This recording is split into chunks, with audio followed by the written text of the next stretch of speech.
Böyük depressiya. Yəqin ki, bu adı hamımız eşitmişik. Amma bu nəhəng iqtisadi fəlakətin pərdə arxasında əslində nələr baş verdiyini, onun necə başladığını və daha da vacibi, bugün bizim üçün hansı dərsləri saxladığını heç düşünmüsünüzmü? Gəlin, 20-ci əsrin bu möhtəşəm çöküş hekayəsinə birlikdə baş vuraq. Hekayəmizə 1920-ci illərdən Amerikadan başlayırıq. Bu elə bir dövrdür ki, sanki hər şey mümkündür, hər kəs nikbindir və firavanlıq əbədi davam edəcək. Bir anlıq təsəvvür edin, fabriklər gecə-gündüz işləyir, şəhərlərin işıqları göz qamaşdırır və hər kəs əmindir ki, birja bazarındakı yüksəliş heç vaxt dayanmayacaq. Elə bil, bitməyəcək bir ziyafət idi. O dövrün qəzetlərinə baxsanız, ancaq bu cür başlıqlar görərdiniz. Hamı sonsuz bir inkişaf olacağına inanırdı. Amma bu inancın təməlində nə var idi? Asan əldə edilən kreditlər və birja üzərindəki spekulyasiyalar. Yəni insanlar sanki sabahı düşünmədən bugünə sərmayə qoyurdular. Amma bax, bu parlaq sətin altında dərin, sistemli problemlər gizlənmişdi. Sanki böyük bir fırtınadan əvvəlki o aldadıcı sakitliyi hökm sürürdü və heç kim yaxınlaşan təhlükənin fərqində değildi.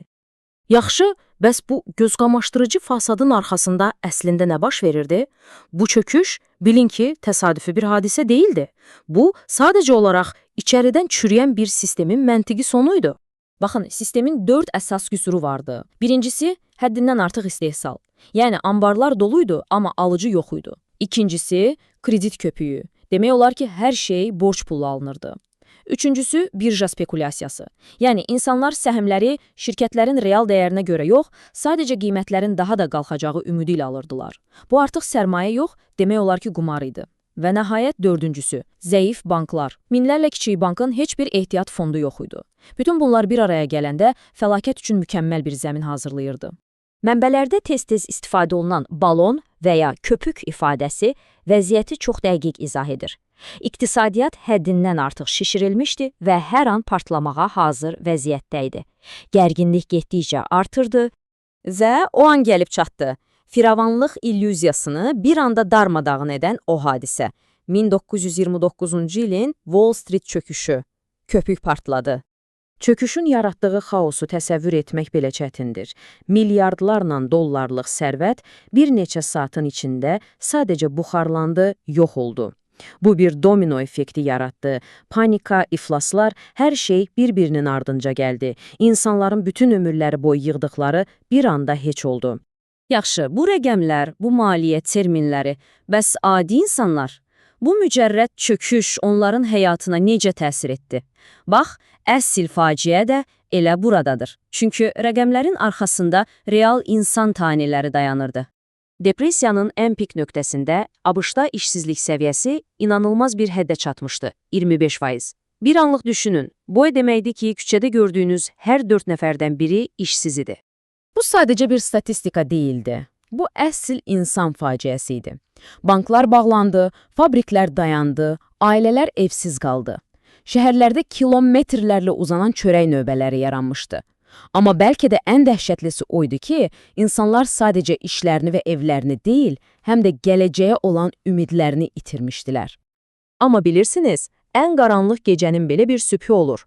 Tam ümidsizliyin ortasında bir dönüş nöqtəsi yaşandı.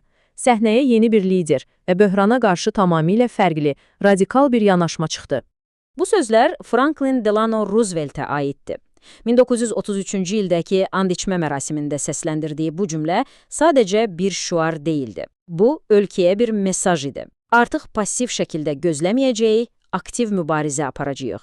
Bu, itirilmiş ümidin bərpası üçün bir çağırış idi. Roosevelt'in cavabı, Yeni Saziş adlanan bir proqramlar toplusu oldu. Bu nə idi? Bu, hökumətin gözləyək, bazar özü düzələr demək yerinə birbaşa işə qarışması demək idi. Əslində, bu sistemin demək olar ki, sıfırdan qurulmasıydı. Yeni saziş birbaşa problemlərin kökünə hədəf alırdı. Məsələn, kütləvi işsizliyə qarşı mülki mühafizə korpusu yaradıldı. 100 minlərlə gəncə meşələr salmaq, yollar çəkmək kimi işlər verildi. Banklara inam ölmüşdü, elə deyilmi? İnsanların əmanətlərini qorumaq üçün FDCI kimi bir qurum yaradıldı. Yəni, hər problemə konkret, birbaşa bir həll yolu axtarılırdı. Yaxşı, əla. Bəs bu yeni saziş həqiqətən işə yaradı mı? Yəni, depressiyanı bitirən bu proqramlar oldu mu? Və ən əsası, biz bütün bu hadisələrdən bugün üçün hansı dərsi çıxarmalıyıq? Baxın, cavab bir qədər mürəkkəbdir. Yeni saziş, bəli, ölkəni ayaqda tutdu, tamamilə dağılmaqdan xilas etdi və insanlara o çətin anlarda ümid verdi. Bu çox vacib idi. Lakin əksər tarixçilər razılaşır ki, iqtisadi böhranına əsl son qoyan şey İkinci Dünya müharibəsi üçün başlayan o nəhəng hərbi sənaye səfərbərliyi oldu. Beləliklə, bütün bu hekayədən çıxan əsas nəticələr nədir? Birincisi, sərbəst bazar həmişə özünü tənzimləyə bilmir. Bəzən fəlakətə sürükləyir. İkincisi, belə böhran anlarında hökumətin müdaxiləsi həyati ola bilər. Və üçüncüsü, bəlkə də ən vacibi, iqtisadiyyat quru rəqəmlərdən ibarət deyil. O, insanların həyatı, onların ümidləri, onların gələcəyi deməkdir. Və beləliklə gəlib çıxırıq yekun fikrə. Mənbələrin bizə xatırlatdığı o mənşur ifadəyə. Tarix təkrarlanır. Əgər biz ondan dərs almasaq. Bu dərslərin bizim bugünümüz üçün nə qədər keçərli olduğunu düşünmək isə, deyəsən, elə hər birimizin öz öhdəsinə düşür.